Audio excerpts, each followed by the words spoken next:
You ever walk into a room and feel like you're the only one who didn't get the script? That was me, standing in the middle of a boutique coffee shop I never would have chosen myself, wearing my nicest button-down, creases still visible from being folded in the store bag, trying to look like I belonged. Spoiler alert, I didn't. The place smelled like burnt sage and regret. The kind of spot where baristas wore beanies indoors and asked if you wanted your espresso ethically shaken or politically stirred. But I wasn't here for coffee. No, I was here because my wife, Marin, had asked me to meet her. And when your wife of 9 years texts, "We need to talk," and drops a pin on a place like this, you don't ask questions. You put your boots on, skip lunch, and pray it's not divorce over oat milk. I spotted her instantly. She was already seated near the window, golden light brushing her shoulders like she belonged in a rom-com poster. Marin had that kind of face that could freeze a man mid-sentence. And that morning she was dressed like she was about to be interviewed on a podcast about minimalist living. I walked up, smiled like nothing was wrong, and sat down. "You look nice," I said, which was true, but what I meant was, "Why do you look nice for this?" She smiled tight. "So do you?" And just like that, we were lying. She didn't come here to compliment my shirt. I didn't skip lunch to talk about the weather. "Do you want anything?" she asked, motioning toward the counter like we were on a first date. "Nah. Coffee makes me honest," I replied, hoping the humor would lighten the air. It didn't. She inhaled, the way she always did when she was trying to organize her thoughts. Marin had a system for everything: recipes, vacations, even arguments. This one, judging by the stack of napkins she was folding and refolding into triangles, this was a big one. I waited. And then, she chickened out. "So, I talked to that counselor. The one from the list your sister sent." "Oh," I said, not sure if that was supposed to be a good thing or the opening act to a breakup ballad. "I think we should go together." Now, a normal man might have taken that as a step toward healing, counseling, help, progress. But I knew Marin. She didn't go backward. She didn't ask for help unless she'd already made a decision and needed someone to back her up. This wasn't a life raft. This was a formality, a script she was rehearsing before dropping the main act. I nodded slowly. "All right. Whatever it takes." And she smiled again, but this time, it didn't reach her eyes. We sat in silence a while longer. I watched a kid pour cold brew like it was nitroglycerin. She checked her phone twice, something she'd been doing more lately. I didn't know it yet, but I was already living in Act 1 of a play where I wasn't the lead anymore. Not even a supporting role. I was the guy in the credits listed as man at table. But that's the thing about betrayal. It doesn't kick the door in. It shows up in subtle ways: delayed replies, distant smiles, new playlists, and forgotten rings. And sometimes, it invites you out for coffee. 3 days after the cafe meeting, we were sitting on a velvet couch in a therapist's office that smelled like sandalwood and second chances. I didn't want to be there. Not because I didn't care. No, I cared too much. That was the problem. You don't sit in a circle of throw pillows trying to rewire your marriage if you're indifferent. You do that when you're desperate. Or stubborn. Or both. Marin sat perfectly straight, hands in her lap, like she was being reviewed for a job. Me? I slouched. Not because I'm lazy, just didn't want the therapist thinking I was trying to win anything. "Why are you here today?" the therapist, Linda, asked in that soft, even tone they must teach at therapist school. Marin jumped in first. "I think we've lost something." She didn't look at me, just stared at a woven wall hanging like it might answer for her. "We're disconnected." Disconnected. The word felt surgical, clean, sterile, like we were just a couple of Wi-Fi signals having a momentary drop in service. Linda nodded, then turned to me. "And you, Logan?" I paused. I looked at Marin. Her face was unreadable, and suddenly I remembered something from our first year of marriage. She used to leave love notes in my coat pockets. Now, I was lucky to get a grocery list. "I think I'm here," I said slowly, "because I've been standing on the front porch of this relationship knocking for a while, and I'm starting to wonder if anyone's still home." That got a blink out of Marin, maybe even a crack in the armor. The next few sessions were the usual dance, talking in circles, airing grievances in polite code. We never fought, not there. Too much professional lighting. But behind the therapist-approved phrases, "I feel unseen," "We need more intimacy," "You shut down emotionally," there was something else. A hum beneath the dialogue. You know that feeling when you walk into a room and just know someone was talking about you seconds ago? That was our marriage now. One night, after our third session, I got home and found her in the kitchen humming a song I didn't recognize. She used to hum our song Ben Folds, The Luckiest. Now it was something newer, younger, trendy. And I noticed she'd started wearing earrings again. Lipstick. That perfume I hadn't smelled since 2017, the one she said was too much for every day. Marin, I asked gently, are you seeing someone? She didn't even flinch. Just blinked, shook her head like I'd asked if she was planning to become a beekeeper. No, she said. Where's that coming from? I don't know, I said. Lie. I did know. I knew from the silence. From the lack of kisses goodnight. From the way she laughed harder at her phone than at anything I'd said in months. You're being paranoid, Logan. She smiled. That's not attractive. Attractive. Like this was a job interview again. Like I was supposed to polish myself up and hope for the callback. I went to bed that night listening to the sound of her shower running. She always showered before bed. But now, on Wednesdays and Saturdays, it was twice. Once before she left. Once after she got home. Clean slate. Clean conscience? Nah. Just clean lies. I wasn't losing her. I had already lost her. I just hadn't caught up to it yet. They say the truth will set you free. Whoever came up with that never got set free by a photo of their wife holding someone else's hand in the parking lot of a Marriott. It was a Tuesday. One of those deceptively quiet days when the world pretends nothing's wrong. I was cleaning out the junk drawer. You know the one. Batteries, expired coupons, 6 sets of keys no one can identify. I found an old point-and-shoot camera buried under a mess of quartz. Curiosity's a dangerous thing. I charged it up, figuring it was full of beach trips or Christmas mornings. Instead, I got a front-row seat to Betrayal, candid, time-stamped, and shot from angles I wish I could unsee. Picture 1. Marin in a hotel lobby, laughing at something out of frame. No crime there. Picture 2. Her walking hand-in-hand with a man in a gray blazer. Smiling. Not the fake smile she gave me lately. This one had teeth. And soul. Then came picture 3. Same man. Same blazer. Same parking lot. But this time, his hand was on the small of her back. Intimate. Familiar. Like they'd done this dance 100 times before. I stared at the screen so long the low battery warning blinked red. I didn't move. Didn't breathe. Just sat there in our kitchen, my kitchen, while the world around me politely pretended not to implode. At first, I thought, maybe it's innocent. Maybe it's a coworker. Maybe it's nothing. Then I remembered something from 2 weeks ago. She had said she was flying to San Diego for a branding summit. I had offered to drop her off. She declined. Lacey's picking me up, she said. Her boyfriend's tagging along. Road trip vibes. There it was. Gray blazer. Boyfriend. Guess I was the only one who didn't get the memo. I waited. Not for an explanation. I knew better. I waited for the moment. The scene. The truth dropped in her lap. No time to prep. That evening, she came home with Thai takeout and a breezy, hey, babe. Babe. I set the camera on the table. Didn't say a word. Just turned it on and flipped to the third picture.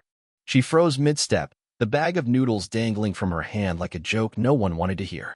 She stared at the screen. Long. No blinking. Then came the sigh. The deep, exhausted one. Like I was the problem for finding it. You went through my things, she said. Not, that's not me. Not, you've got it wrong. Just straight to the real crime, catching her. I leaned back in the chair, folded my arms. Who is he? She looked away. It's not serious. Wrong answer. I didn't yell. Didn't curse. I just stood up, walked to the window, and stared out at the street like I was waiting for the credits to roll. You know, I said, my voice steady, I thought I was paranoid. Insecure. Crazy, even. Turns out I was just paying attention. Logan, I didn't mean to. I held up a hand. Don't. Please. Don't insult both of us with some line you rehearsed on the drive home. She set the takeout on the counter. Like we were still going to eat pad thai and talk about our days. It's been going on a while, hasn't it? I asked. Tell me the truth. Just this once. Silence. Then, 6 months. And just like that, the world finally tilted back into balance. 6 months. That explained the distance. The disinterest. The lipstick she wore to yoga. I nodded. Then I said the one thing she didn't expect. Thank you. Her eyes narrowed. For what? For finally confirming it wasn't in my head. And then I walked out. No shouting. No grand exit. Just a man who finally had proof. Not of the betrayal. I already knew that. Proof that I wasn't crazy. And that, my friend, was the moment I stopped being her husband and started becoming her reckoning. The morning after the photo reveal, I woke up in the guest room. Not out of spite, just necessity. You can't share a bed with someone once you've seen their heart in someone else's hands. There's something about betrayal that rearranges space. Even the mattress felt foreign, like it had been sleeping with a stranger, too. Marin was downstairs, pretending it was another normal Thursday. I could hear her unloading the dishwasher, playing some Spotify Morning Vibes playlist like she hadn't detonated our marriage with a smile and a soft-spoken confession. 6 months. I sat on the edge of the bed, staring at a photo of us from 3 summers ago. Hiking in Oregon, her arms around my waist. We looked like a postcard from a life I used to believe in. It wasn't just the betrayal that haunted me. It was the memory of how much I once mattered to her, how real it used to be. That's the cruel part. Infidelity doesn't erase the love. It just buries it alive. But here's the thing. Pain has a strange way of clearing the fog. And clarity? Clarity is dangerous when it finds the right man. By noon, I had made a list. I'm not proud of that sentence. Lists are for groceries, vacation planning, honeydew items. But this was something else. This was strategy. Item 1. Lawyer. I'd already contacted one. A friend of my older brother's. Quiet. Sharp. The kind of guy who reads prenups the way most people read horoscopes, searching for signs and outcomes. Don't say anything to her yet, he advised. Just gather. Be calm. Calm? I was a mountain. Item 2. Paper trail. I started collecting things, emails, phone records, the receipt for that San Diego hotel she claimed was a business standard. I even found a calendar alert on her tablet, meeting with C. C, as in Colin, the man in the gray blazer. I didn't know his name yet, but the calendar did. Bless her for being so organized about her infidelity. Item 3. Discreet witness. Enter Tom. My best friend since high school. Former Marine. Now owns a security firm. If anyone could help me dig without sounding alarms, it was Tom. Tell me what you want, he said. Proof, I replied. And options. He nodded. I'll get both. Item 4. Self-respect. This one took effort. Because the knee-jerk reaction was to scream, throw things, demand apologies I'd never believe. But that's not who I am. And I realized something important. If someone betrays you and still feels in control of the narrative, you've already lost twice. So I spoke less. I acted colder. I became someone she couldn't predict. And that drove her insane. It took a week for her to try reconnection.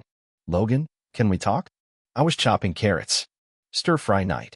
Even betrayal doesn't cancel dinner. What's on your mind? I asked, not looking up. I feel like we've been avoiding each other. I raised an eyebrow. Interesting way to describe it. Her tone shifted. I know I hurt you. And I'm sorry. I need you to know it wasn't about you. That's the line. That's the classic one. It wasn't about you. A polite way of saying I destroyed everything we built because I needed a new playground. I looked her in the eye. You're right. She blinked. What? It wasn't about me, I said calmly. That's what makes it worse. She stood in the doorway, wringing her hands like a teenager facing her first detention. I kept chopping. The carrots were crisp, precise, like everything else in my new life plan. Are you planning to leave me? She asked finally. I set the knife down. Turned slowly. Leave you? I repeated. No, not yet. There was a flicker of relief in her eyes. Mistake. I'm planning to let you stay exactly where you are, while I take back everything you think you still own. Her expression changed, confused, cautious. What does that mean? It means I'm not burning this house down. I'm remodeling. And when I'm done, you won't recognize it. She tried to smile. So we're working through it? Sure, I said. That's one way to put it. She didn't realize the paperwork was already being drawn, or that I'd frozen our joint accounts and rerouted my direct deposit. She didn't know about the real estate agent who'd appraised the house discreetly that morning, or the private investigator Tom had put on C's trail, compiling a delightful highlight reel of lunch dates, hotel check-ins, and kisses that should have stayed in her vows. She knew none of it, and I intended to keep it that way until everything was ready. The funny thing about revenge? It's not about vengeance. It's about restoration. You don't do it to ruin the other person. You do it to remind yourself that you are not some doormat in a wedding band, that you are a man, that you get to end the story on your terms. And I had just begun writing the final chapter. There's a moment right before a thunderstorm breaks. The sky goes quiet, the air feels thick, and the birds vanish like they know something's coming. That was our house the night before the unveiling. Marin made dinner, some kind of quinoa-based peace offering, acting like things were slowly patching up. I smiled, nodded, even complimented the flavor profile. You know, like a man who hasn't already arranged his freedom behind her back. She had no idea the storm wasn't coming. It was already here. It just hadn't reached her front door yet. Earlier that day, I'd met with my lawyer and Tom. They sat across from me like two ends of a well-oiled guillotine. "You're ready?" the lawyer asked. "As rain," I replied. We had everything. The bank statements, her private email trail, her little vacation receipts with Colin M. as the emergency contact, and my personal favorite, a clean, high-resolution photograph of Marin and Colin checking into a resort 2 counties over on our anniversary. Yeah, our anniversary. Tom had delivered it with the quiet satisfaction of a man who'd waited weeks for this moment. "Told you she wasn't creative," he said. "They used her Marriott Rewards account." Back home, I played my part, cleaned the kitchen, asked how her day went, even offered to watch one of those crime dramas she liked. It was poetic, really. Watching a detective uncover betrayal while the real crime sat next to me in yoga pants, pretending the past 6 months never happened. She leaned her head on my shoulder during the show. "Feels nice like this again," she murmured. I didn't flinch, didn't speak, because in less than 24 hours, I would be giving her a front-row seat to the truth she buried. I wasn't just confronting her. I was inviting an audience. The next day was Saturday. I'd invited both of our families over for what Marin thought was a reconciliation dinner. The idea came to me halfway through a therapy session she scheduled, one where she told Linda she thought we were turning a corner. She had no idea that corner had a cliff on the other side. Her parents arrived first. Big smiles. Her dad gave me one of those firm, approving handshakes like he was grateful I hadn't bailed after the turbulence. My parents came next. A little colder. My mom hugged me like she knew something wasn't right. By 6 o'clock, the table was set, the wine was poured, and Marin was glowing. Laughing, passing the salad, cracking jokes like a woman who truly believed she dodged a bullet. I let her have it. The performance, the illusion, right up until dessert. I stood up, tapped my glass, and cleared my throat. "Before we dig into this pie," I began, "I have something I'd like to share." Marin looked at me, confused but smiling. "Oh, a speech." I nodded. "Of sorts." I took out a small remote and pointed it at the TV. The screen lit up. Photo 1. Marin and Colin walking hand in hand into a boutique hotel. Marin blinked. Photo 2. Their reservation, Marin's name, Colin M. King Suite, 1 night, 2 guests. Marin froze. Photo 3. Them at dinner, laughing, his hand on her thigh. Gasps broke out around the table. Her mom actually dropped her wine glass. "Marin," I said quietly, "you want to explain these?" She stared at the screen like it had just accused her of a crime. Her mouth opened, but nothing came out. "Logan," she finally whispered. "No," I interrupted. "This isn't story hour. This is evidence. And I've got a folder full of it, including 6 months of charges on our joint credit card funding your affair." Her father leaned back, hands trembling. Her mother started to cry. My dad just sat there, jaw clenched, like he was watching a surgery with no anesthesia. I took a slow breath. "Marin, I invited them all here because you've been lying not just to me, but to everyone at this table. About our marriage. About who you are. And I'm done covering for you." She stood up sharply. "You ambushed me." "You ambushed us," I replied, voice calm. "Every time you said, 'I love you,' while booking hotel rooms behind my back, you ambushed this family." She turned to her parents. "He's twisting this. It's not like." "I have receipts," I said. "Actual, literal receipts." My lawyer stepped into the room from the hallway. Surprise. He'd been waiting there the whole time, just in case Marin tried to spin this into some courtroom melodrama. He handed me an envelope. "Divorce papers," I said, sliding them across the table. "Already signed on my end. And yes, you'll see I've removed your name from all the joint accounts. The house goes on the market Monday. The lawyer will walk you through the rest." Marin stood silent, like her tongue forgot what betrayal sounds like when echoed back by reality. "Why would you do it this way?" she asked finally, voice trembling. I stared at her. Not with hate. Not with vengeance. Just the cold, clear gaze of a man who'd rebuild his spine while she was out rewriting our vows with someone else's name. "Because you didn't just break trust," I said. "You broke the story. And now, I'm taking the pen back." She looked around. No one moved. No one defended her. Her mother sobbed quietly. Her father looked away. My mom, bless her, finally broke the silence with one sentence. You were lucky, Marin. That night, after everyone left, I walked through the house. Her suitcase was by the door. She'd packed fast. Marin stood there, eyes red, lips trembling. I never thought you'd do something like this, she said. I never thought you would either, I replied. She nodded once, then stepped outside into the night. The door clicked shut behind her. And just like that, peace. Not revenge. Just balance. And when I finally sat down at the kitchen table with a glass of bourbon, I wasn't angry. I was free. The first morning without her felt quiet. Not lonely. Not tragic. Just a silence that sat comfortably in the room, like an old friend finally welcomed in after years of being ignored.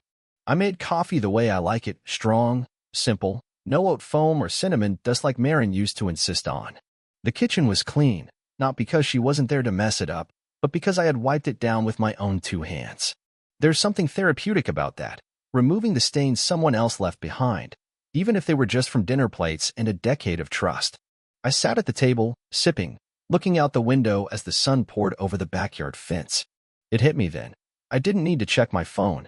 No more texts saying running late or with the girls. No lies wrapped in emojis. Just me. Just time. And oddly enough, I felt something I hadn't felt in months. Hunger. Not just for food. For space. For clarity. For life without the emotional fog machine Marin had been running at full blast behind our marriage. The funny thing about betrayal is that it takes everything from you, at first. Your self-worth, your peace, even your appetite. But if you wait it out, if you survive the initial gut punch, it eventually gives something back. Perspective. And perspective? That's the first brick in rebuilding a man. I spent that week doing things Marin never cared about. I went fishing with Tom. We didn't catch much, but we didn't need to. Just a couple of old friends on a boat, letting the wind untie the knots in our chests. You holding up? Tom asked, flicking a lure into the lake. I nodded. Strangely well. Like I finally put down a backpack I didn't realize was full of bricks. Tom grinned. Told you. She was an anchor disguised as a sail. That night, I dug out my guitar from the back of the closet. It was dusty, one string missing. I hadn't played since our 3rd anniversary. Marin said my music made it hard to focus when she was working. So I stopped. That night, I played until my fingers burned. A week later, the house felt less like a crime scene and more like my own space. I'd cleared out the last of her stuff, boxed up neatly and left at her sister's place. No drama, no notes. Just a text that said, your things are with Amy. Good luck. She replied with one word. Wow. That's the thing about people like Marin. They expect fireworks. Explosions. Something to validate their twisted version of events. She wanted to be the victim of my rage, not the architect of her own consequence. But I wouldn't give her that. My revenge wasn't noise. It was silence. And silence is loud when you deserve to hear nothing. Then came the messages. They trickled in like cold drips from a leaking faucet. Old friends. Coworkers. Even a few of Marin's acquaintances who I barely knew. Man, I just heard. Sorry, brother. You handled that with more class than I would have. Honestly. I saw the way she looked at that guy. I wish I'd said something sooner. Yeah, I wish they had too. But what mattered now wasn't who knew, or who stayed quiet. It was who showed up after. And a surprising number did. Even my mother, who rarely dabbled in other people's affairs, showed up one morning with a fresh apple pie and a forward sermon. She wasn't your forever. She didn't elaborate. Didn't need to. By week 3, I'd found a new rhythm. I went back to the gym, the one I used to hit every morning before work, before morning cuddles, and early meetings became excuses to skip self-care. I felt sore in the best way. Alive. I reconnected with my nephews, took them to a baseball game. Their mom, my sister, hugged me and whispered, "We always knew you deserved better." Evenings became sacred again. No anxious pacing, no forced conversations about how to get the spark back. Just peace. I read books, drank bourbon, slept deeply. I even started cooking. Real cooking. Not microwave dinners or takeout. Honest, homegrown meals with spices I chose and pans I didn't have to share. There's a unique pride in seasoning your own life again. One night, I got a call from an unknown number. I let it go to voicemail. Then I listened. It was him. Colin. Hey. Logan. Look, man. I didn't know how serious things were with you and Marin. She made it sound like, well, it doesn't matter. I just wanted to say I'm sorry. For what it's worth. I deleted the message. Not because I was angry, because I didn't need it. Colin was a footnote in a chapter I'd already finished reading, a placeholder for a truth I already understood. Some people are just better at pretending. And some men, like me, eventually stopped playing along. The last piece of the healing puzzle came quietly. I was at the bookstore, picking up a novel I'd heard about on a podcast. A woman a few aisles over smiled at me. Not flirty, not suggestive, just warm, human. We struck up a short conversation. She loved the same author. Recommended another one. Her name was Elle. I didn't ask for her number. I didn't offer mine. But as I walked out of that store with 2 books and no baggage, I realized something. I was ready. Not for love, not for dating, not even for closure. I was ready for me again. And that was worth every shattered promise, every quiet betrayal, every scar Marin left behind. Because when the smoke clears, and the storm passes, and the silence settles, you don't just survive. You begin. I never intended to write her. But closure doesn't always come wrapped in silence. Sometimes it shows up dressed as a well-worded letter, sealed with restraint and mailed not to get something back, but to set something down. I wrote it on a Sunday. It was raining. Not the dramatic, movie-ending kind. Just soft, steady rain that makes you feel like the world's pressing reset. I sat at my desk now, no one else's coffee mugs on it, no passive-aggressive sticky notes about charging cables. Just me, a pen, and the truth. Marin, I won't waste this space rehashing what you already know. You cheated. You lied. You tried to spin it as complicated. It wasn't. You made a choice. But so did I. I chose not to become the man who begs for answers you never cared enough to give. I chose not to rage, scream, or publicly trash your name. You did a good enough job writing your own obituary in my life. I didn't need to add ink. I just want to say thank you. Yeah, thank you. Because you handed me the gift of clarity, of freedom, of starting over. You forced me to look in the mirror and see the man I used to be, the one who played guitar, who laughed without calculation, who wasn't walking on emotional eggshells to keep someone else happy. He's back now. You gave up a man who would have built you a kingdom brick by brick, and you traded him for a secret. So live with it. Because I am finally living without it. Logan. I folded it, sealed it, and dropped it in the mailbox the next morning. No return address. She'd know who it was from. And more importantly, she'd know I was finished. Months passed. Fall settled in. The kind of season that makes you want to rebuild things. Leaves drop. But the trees? They don't panic. They just wait. Knowing something stronger grows next. One afternoon, I got a voicemail. From her. I read the letter, she said. I guess I deserved worse. Pause. I just wanted to say, you were always the better one. She didn't ask for forgiveness. Smart. I wasn't handing it out like coupons. But that message? That was closure. Her calling me the better one was the last thing I needed to hear. Because it wasn't about being better than her. It was about being better than the man who stayed quiet. Better than the version of me that tolerated crumbs in the name of love. I didn't call her back. There was nothing left to say. By winter, life didn't just feel stable, it felt intentional. I'd sold the house. Got a smaller place. Clean, warm, filled with books, guitars, and 0 ghosts. I even got a dog. A mutt named Banner who barked at mirrors but loved unconditionally. Tom and I opened a small side business, security consulting. Nothing fancy, just helping local businesses tighten up their tech and foot traffic. It felt good to build something again. Something that couldn't lie to you. And then came Elle. Remember her? Bookstore aisle. Warm smile? I saw her again. This time at a community fundraiser. She remembered me. I remembered her. This time, I asked for her number. Not because I needed a rebound. Not because I was lonely. But because for the first time in a long time, I wasn't dragging baggage behind me. I was walking forward, light and free. And Elle? She wasn't my salvation. She was just someone walking in the same direction. We took it slow. Because slow is sturdy. And I'd had enough of fast and fragile. It's strange. You go through something like that. Being cheated on, betrayed, emotionally dismantled, and people expect you to come out bitter. Like pain is supposed to harden you. But I didn't come out hard. I came out clear. Because somewhere between the photos and the lies, between the lawyer's office and the late-night soul-searching, I found the version of myself I had shelved for marriage. The version who remembered that dignity isn't about staying. It's about leaving when staying costs you your peace. And as for revenge, I took it. but not in fire or fury. In freedom. In waking up every day without wondering where she is.